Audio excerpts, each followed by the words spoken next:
La première saison de la série The Witcher sur Netflix suit les aventures de Geralt de Rivia, le sorceleur éponyme. Jadis humains ordinaires, les sorceleurs ont été rigoureusement entraînés et soumis à des expériences pour devenir des chasseurs de monstres idéaux. Dotés de facultés extraordinaires, comme des sens affûtés, une rapidité et une puissance accrue, ils maîtrisent également des sorts magiques simples. Au fil de la saison initiale, Geralt, accompagné de son loyal cheval Roach, explore le continent, mettant ses talents de sorceleur au service de quêtes et de contrats variés. Lors de ses périples, il rencontre des figures marquantes, telles que la sorcière Triss Merigold et le troubadour Jaskier, qui, malgré l'agacement de Geralt, le suit dans plusieurs missions et compose une chanson en son honneur. Lorsqu'un banquet est organisé pour la princesse Pavetta, fille de la reine Calante de Cintra, auquel Geralt et Jaskier assistent, la situation se complique. Un chevalier maudit, Duny, se présente pour réclamer la main de Pavetta. Avec son apparence de hérisson et son rang modeste, il est rejeté par Calante, malgré l'amour proclamé de Pavetta. Une bagarre éclate et Pavetta, dans un élan de colère, déchaîne ses pouvoirs magiques, forçant Geralt à intervenir pour apaiser les tensions. À contre-cœur, Calante consent au mariage de Pavetta et Duny, et ce dernier, en gratitude, offre à Geralt la loi de la surprise, lui promettant quelque chose qu'il possède sans encore le savoir. C'est alors qu'il est révélé que Pavetta porte l'enfant de Duny. Cet enfant, nommé Ciri, lie désormais son destin à celui de Geralt, qu'il l'accepte ou non. Geralt quitte Cintra, affirmant à la famille royale qu'il ne veut rien avoir à faire avec la nouvelle princesse, et poursuit sa voie de sorceleur. Parallèlement, la saison explore l'histoire de Yennefer, une jeune femme affligée de sévères difformités physiques, rejetée par son village et sa famille. Vendue par son père à la sorcière Tissécia de Vris, Yennefer est conduite à l'école d'Arethusa pour y être formée à la magie. À mesure qu'elle perfectionne ses dons magiques, Yennefer gagne en assurance et entame une liaison secrète avec le sorcier Istred. Lors de la cérémonie de fin de formation, les nouveaux mages sont assignés à des royaumes pour conseiller leur souverain. Yennefer, assignée à Nilfgaard au lieu d'Adirn, son pays natal, refuse de participer à la cérémonie et découvre que son ascendance partiellement elfique, un secret confié à Istred, est la cause de cette décision. Les elfes, race persécutée et presque éteinte par un génocide, sont méprisés dans le royaume. Confrontant Istred, Yennefer apprend qu'il a révélé son secret au mage perfide Stregobor, qui a influencé le chapitre des mages pour l'envoyer à Nilfgaard. Istred jure de réparer son erreur, mais il est trop tard. Yennefer a manqué son initiation.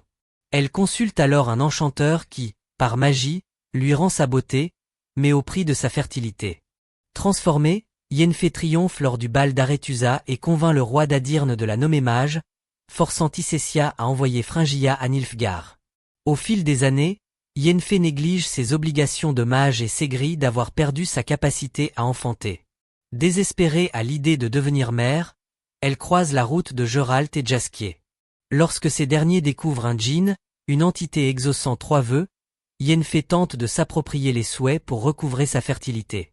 Geralt, comprenant que le djinn menace la vie de Yennefer, intervient en formulant un vœu secret, libérant la créature.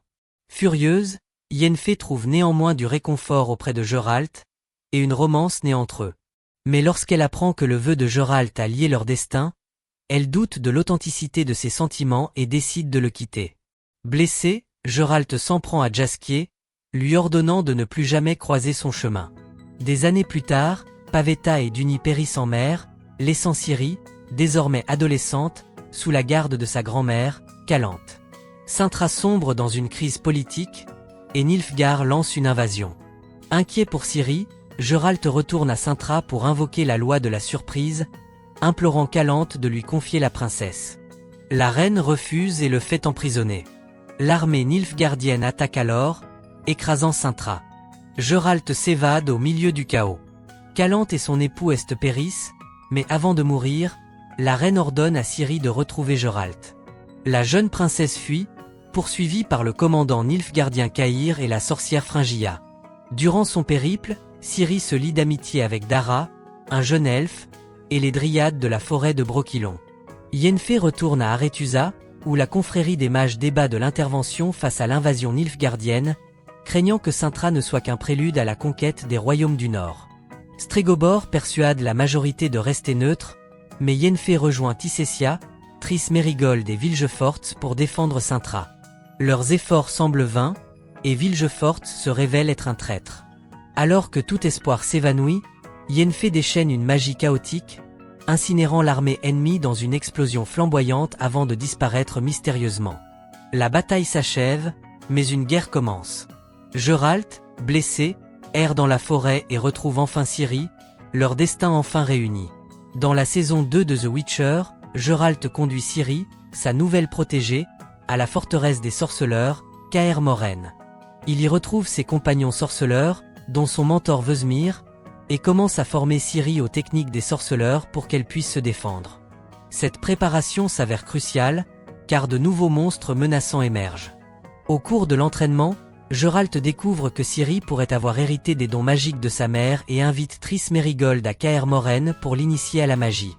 Geralt rencontre ensuite Istredd, l'ancien amant de Yennefer, qui suggère que l'apparition de ces créatures pourrait être liée à d'étranges monolithes disséminés sur le continent.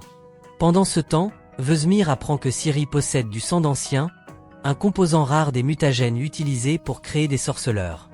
Ciri accepte que Vözmir utilise son sang pour former de nouveaux sorceleurs, à condition qu'il fasse d'elle une sorceleuse. Geralt, de retour d'une visite à Istredd, s'oppose à cette transformation.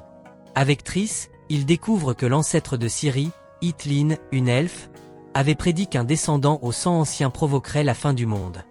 Inquiet pour Ciri, Geralt l'emmène à Kaer Morhen pour la confier au temple de Melitel, espérant qu'elle maîtrisera ses pouvoirs et échappera à la prophétie. En chemin, un monstre tue Roach, le fidèle destrier de Geralt. Bien que présumée morte, Yennefer, privée de sa magie, est capturée par Fringia et les Nilfgaardiens en fuite. Les deux sorcières sont bientôt faites prisonnières par un groupe d'elfes mené par Francesca, une sorcière elfique. Les elfes espèrent utiliser Yennefer et Fringia pour reconquérir le continent. Les trois sorcières rencontrent la mère immortelle, qui promet d'exaucer leurs désirs les plus profonds. Fringia et Francesca s'allient à Cintra, unissant elfes et Nilfgaardiens pour déclarer la guerre au royaume du Nord. La mère immortelle offre à Francesca un enfant, le premier elfe de sang pur depuis des siècles. Méfiante, Yennefer abandonne ses compagnes et retourne à Aretusa, où elle retrouve Tisessia. Accusée à tort de collaborer avec Nilfgaard, elle est jugée par Stregobor et la confrérie. Pour prouver sa loyauté, on lui ordonne d'exécuter Cahir, un prisonnier nilfgaardien. Se sentant trahi, Yennefer libère Cahir et s'enfuit. En l'absence de Yennefer, Tisessia entame une relation avec Vilgefortz, ignorant sa trahison lors de la bataille contre Nilfgaard.